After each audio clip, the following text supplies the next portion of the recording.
Probably going to whistle in the background. So the poem today is from Lina, recital in medium, and it's called When Mushrooms Sprouted After a Summer Rain. Whatever happened to the age of Aquarius? Love ruled the land, and we walked barefoot in the garden, strumming acoustic guitars, and sang folk songs from the heart.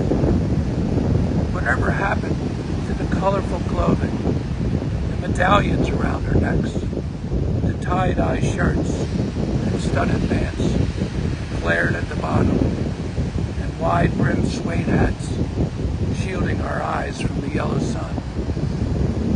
Back then, freedom seemed important, and being rich didn't matter. Every day was like a Saturday. Long hair hanging down, group hugs and joyful chatter.